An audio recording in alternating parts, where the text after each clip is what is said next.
Si fuesen numéricas, aún así, estos pueden ser clasificados como discretos si se trata de números enteros o continuos si se tratan de números fraccionarios, o sea, una parte entera, una parte decimal o decimal,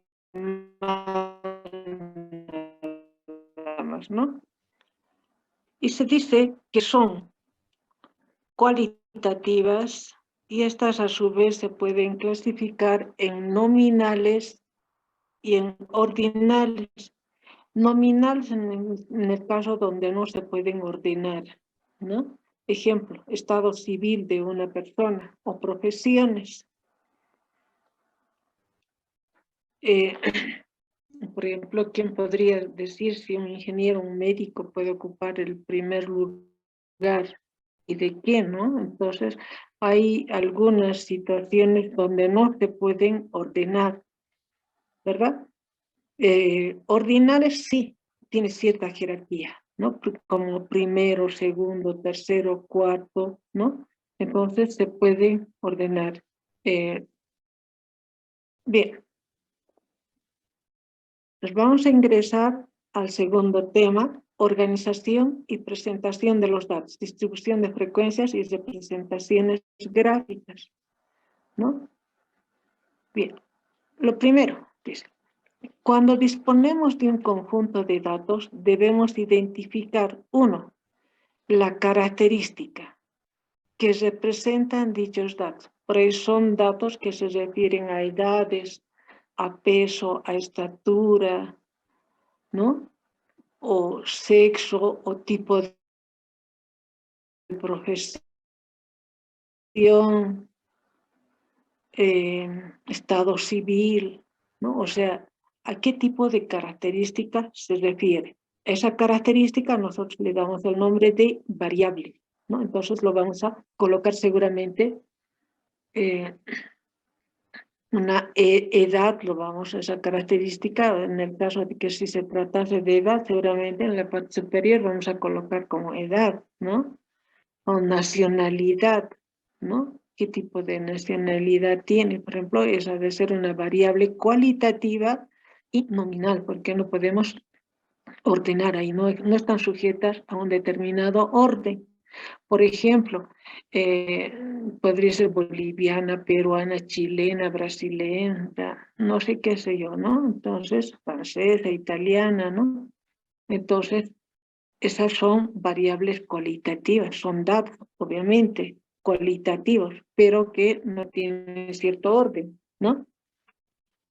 Las marcas de un coche, por ejemplo, ¿no? Entonces, Toyota, no sé qué tipo de marcas habrá, Nissan, no sé qué marcas, ¿no?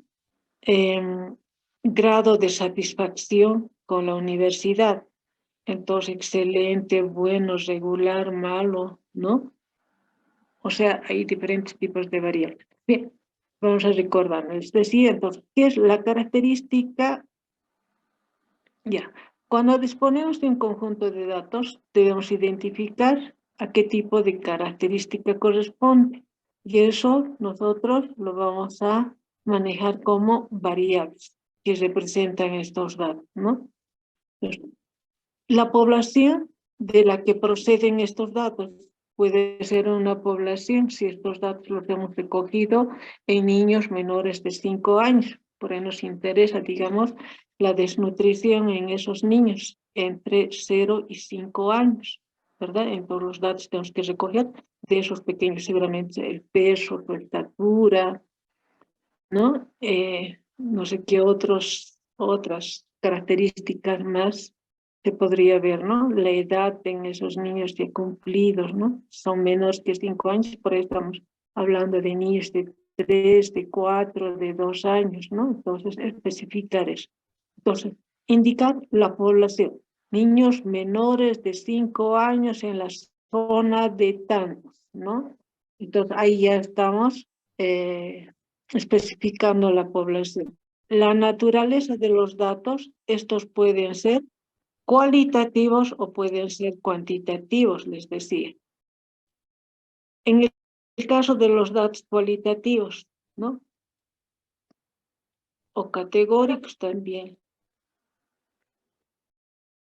o atributos en algunos casos, ¿no? Expresan una cualidad, no un número. Ejemplo, el sexo es hombre o mujer, ¿verdad? Dato cualitativo. Nacionalidad, ya hace ratito les decía, puede ser boliviana, chilena, qué sé yo, ¿no?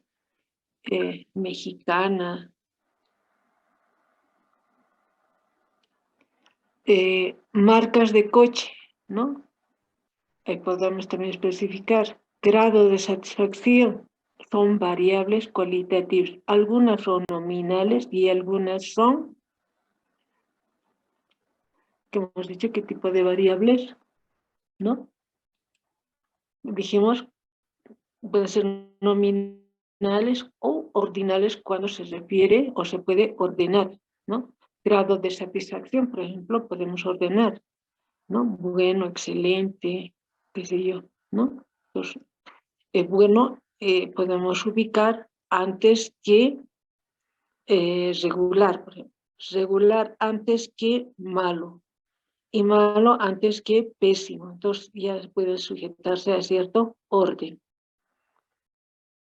Entonces una variable ordinal.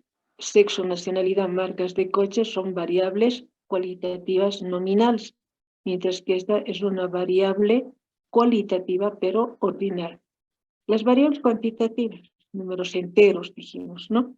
Las discretas, solo pueden asumir ciertos valores y normalmente hay huecos entre ellos. Eso quiere decir que hay espacio, ¿no? Entre el 1 y 2 sabemos que existe cualquier cantidad de números, pero solamente considerando los números enteros.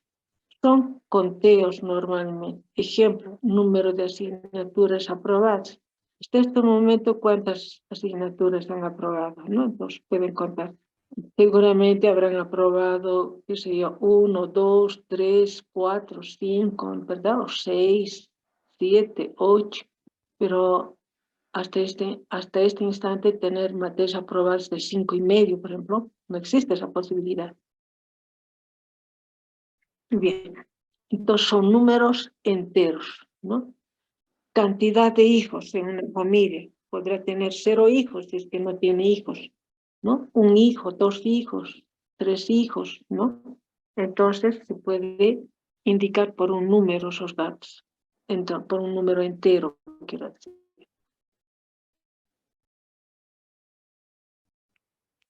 Cuantitativas continuas.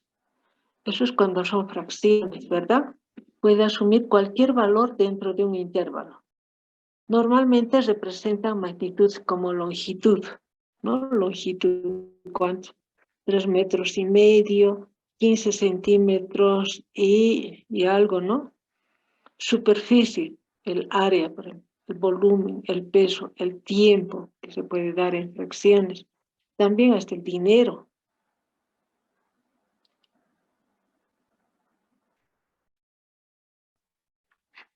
Formas de presentar y resumir la información de un conjunto de datos. Entonces, se puede presentar los datos a través de una tabla de frecuencias. Se puede presentar la información a través de un gráfico. También a través de algunos valores numéricos, ¿no? Entonces, por ejemplo, en la tabla de frecuencias vamos a ver en el caso de los datos que no son agrupados y el caso de los datos agrupados. En las descripciones gráficas,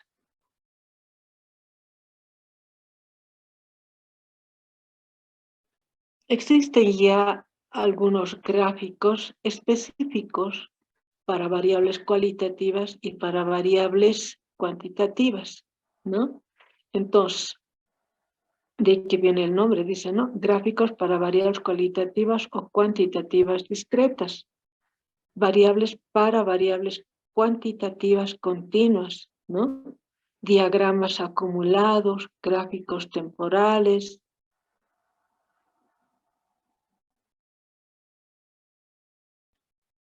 En la descripción numérica, ¿no? Podemos ver medidas de localización o centralización. algunos ya lo deben conocer como la media, el promedio, las medidas de dispersión o variabilidad, medidas de forma. Bien, vamos a empezar entonces con lo que se refiere a la tabla de frecuencias, bien, para el manejo de los datos.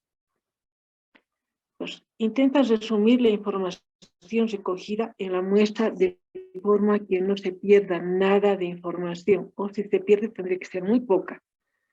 Entonces, dentro de la tabla de frecuencias vamos a ver las frecuencias absolutas, las frecuencias relativas, que también se pueden expresar en porcentajes, las frecuencias acumuladas, ¿no?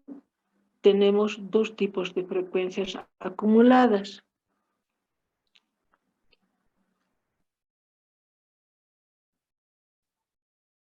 ¿A qué se refiere cuando hablamos de frecuencias absolutas? Entonces, contabilizan, dice, el número de individuos de cada modalidad o clase, si se trata de individuos, ¿no? Siempre y cuando se trate de individuos.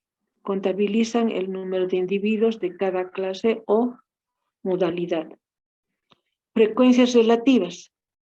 Es el cociente entre esta frecuencia absoluta y el número total de datos. Contabilizan, se puede a través de eso, multiplicando por 100, obtenemos lo que llamamos el porcentaje.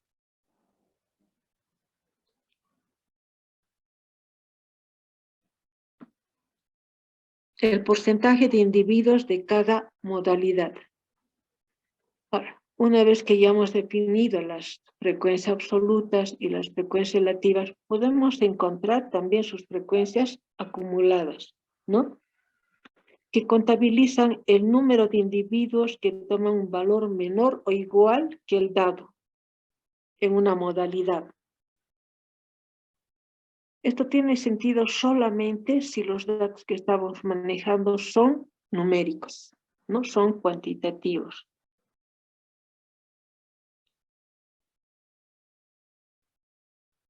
Bien, ejemplos de tablas de frecuencia para datos cualitativos y para datos cuantitativos.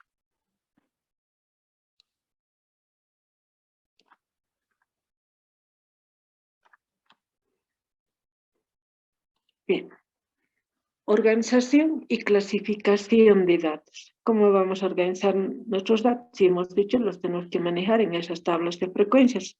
Enseguida vamos a ver cómo construimos, ¿no? Frente a un conjunto de datos, lo primero que tenemos que hacer es revisar si nuestros datos están bien, ¿no? Revisión y corrección de los datos. 2. Vamos a construir las tablas de frecuencias y lo vamos a representar, estas tablas de frecuencia, en cuadros estadísticos o gráficos. ¿Cómo procedemos en la revisión de los datos?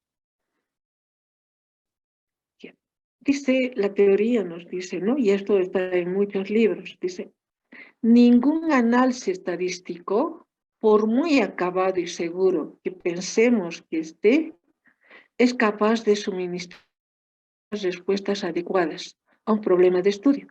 ¿Quién lo dice? Huber, en 1984. También dice, se espera que entre un 2 y 5% de observaciones existan errores de medición, entre un 2 y un 5%. Puede existir errores, ¿no? De medición. Puede ser también errores de transcripción, ¿no? Etcétera. Por tanto, antes de utilizar los datos, se debe aplicar algunas preguntas. ¿Los datos apoyan o contradicen otra evidencia que tengamos?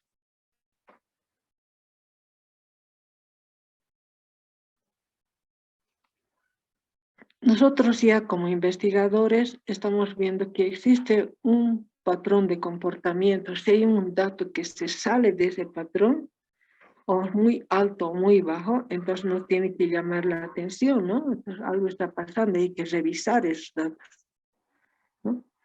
Otra pregunta que podemos hacernos, ¿es lógica la conclusión? Por ahí con los datos errados que estamos manejando podemos llegar a conclusiones que no tienen sentido, ¿no? Por ahí con esos datos hay uno que alguien ha tomado mal, digamos, esos datos, y cuando estamos midiendo la desnutrición en niños menores de 5 años, aparecen de que más bien no están desnutridos, sino están muy nutridos, ¿no? Y sin embargo, en la realidad observamos que hay muchos niños que realmente no cumplen con el peso o la estatura que corresponde a la edad que tiene. Quizás haya uno y ese uno ha arrastrado al resto, ¿no? Entonces hay que ver, dice, ¿es lógica la conclusión? Si estamos observando que muchos niños desnutridos, ¿cómo podemos decir que en esa zona no existe desnutrición? Todos están felices, tranquilos y contentos, ¿no? No podemos decir eso. Si vemos que la realidad es otra, entonces hay que revisar nuestros datos, ¿no? Hay que ver también cuántas observaciones se tiene. Por ahí es la cantidad mínima, o cuando se ha ido a hacer esa medición, realmente se ha hecho un momento en que estaban los niños con sobrepeso, por ahí eran niños muy bien tratados, y los niños que estaban con peso bajo y quizás hayan ido en otro momento, en otro horario, ¿no? No se les tomó en cuenta. Entonces hay que ver todas esas cuestiones para tratar de corregirlos y recién hacer el análisis estadístico de esos datos, ¿no? Además es importante, les decía, ver cuántas observaciones se tiene. Si es muy poco, no nos sirve la información. Tiene que ser un número determinado. Muy elevado también nos complicamos. Ellas representan a todos los grupos que se desea. Me estoy por quedar sin el internet, entonces, o sin la... Está por cortarse Zoom, entonces en cualquier momento, si se corta, ustedes vuelven a ingresar con el mismo link. Dice, ¿cuántas observaciones se tiene? ¿Realmente ellas representan a todos los grupos que se desea estudiar? Entonces hay que preguntarse todo eso. Si la respuesta es satisfactoria, entonces perfecto, adelante, ¿no? Continuemos con nuestro trabajo. Bien, vamos a empezar entonces. Tablas de distribución de frecuencias, ¿no? Datos de variables discretas. Entonces vamos a empezar con datos de variables discretas. Sean x1, x2 hasta xn un conjunto de n observaciones discretas y sean y1, y2 hasta yn el conjunto de valores diferentes que toman los datos originales.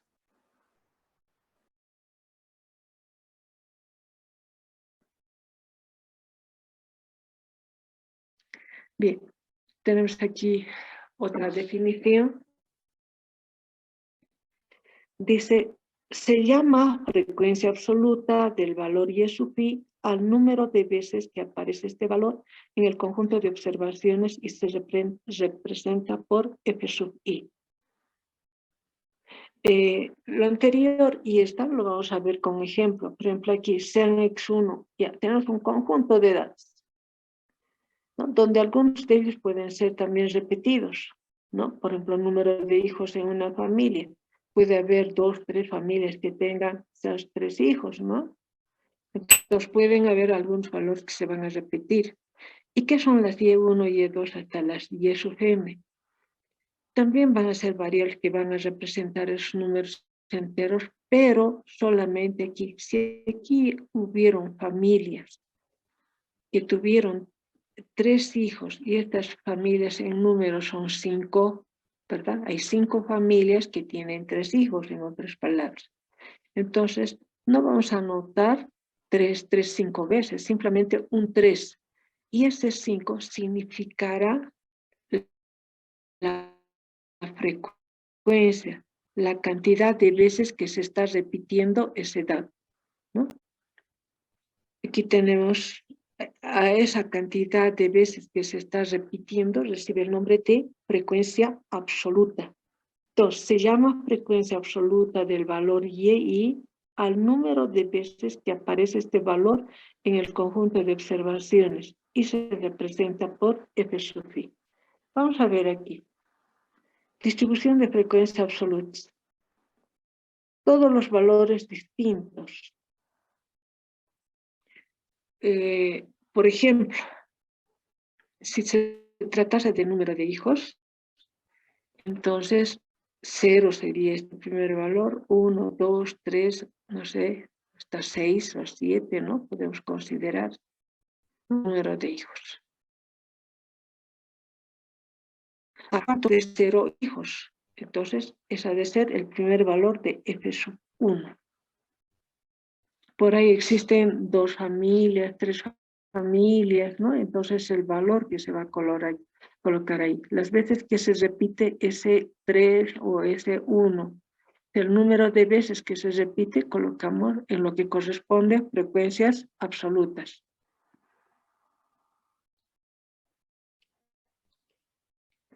Por ejemplo, dice, se realiza una encuesta a un conjunto de 20 familias.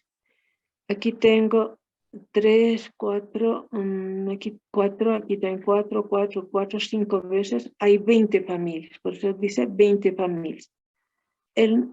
Sobre el número de hijos.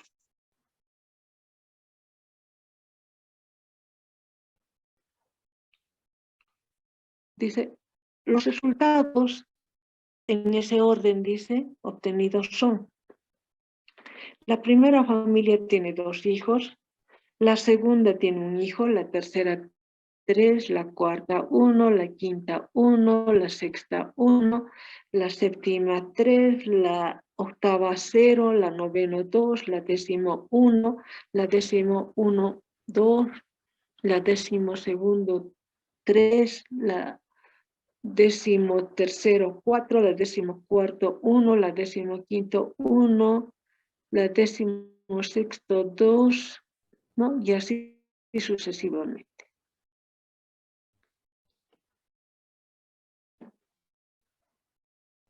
Bien, aquí las siguientes, hemos dicho, son todos los valores distintos. Por ejemplo, aquí, ¿qué valores podemos identificar?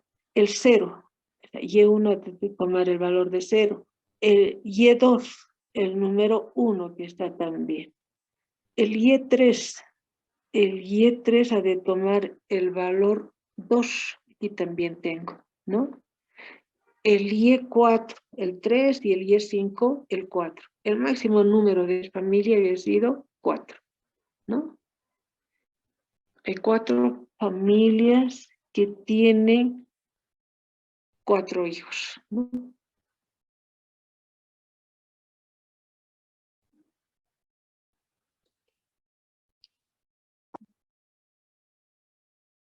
Bien.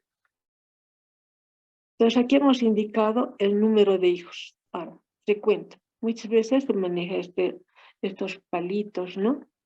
Entonces, ¿cuántas familias tienen 0 hijos?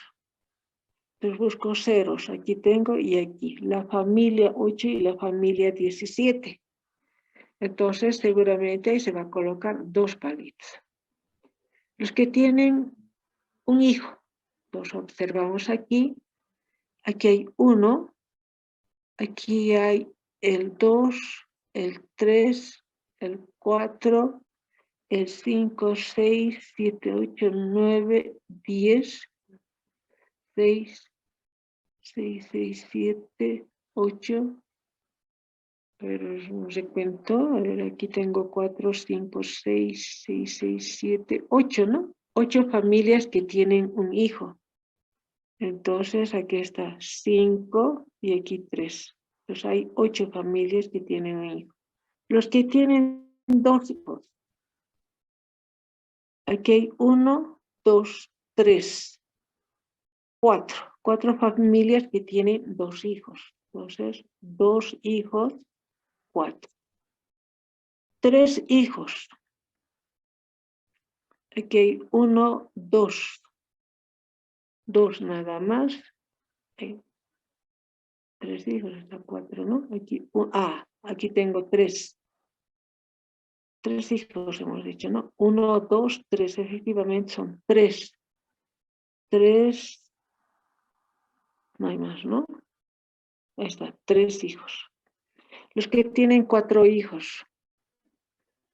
Aquí 1, 2, 3. 3. 2.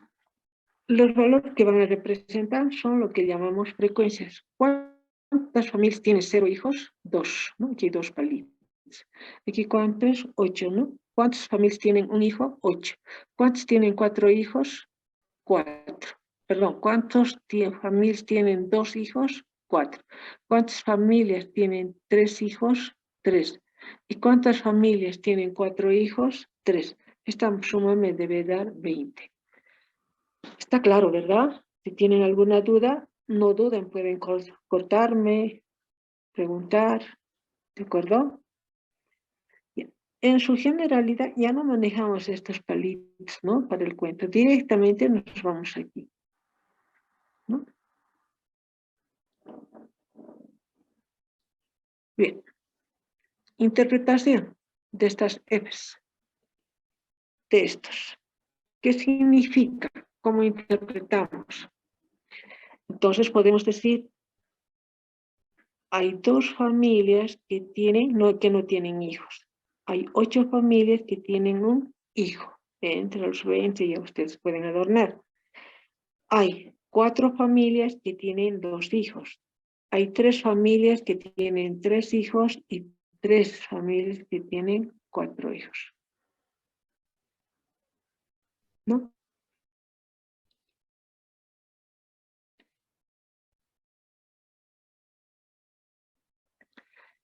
Entonces, ¿cómo interpretamos? Hemos dicho, ¿no? Significa que en las 20 familias encuestadas, 2 familias no tienen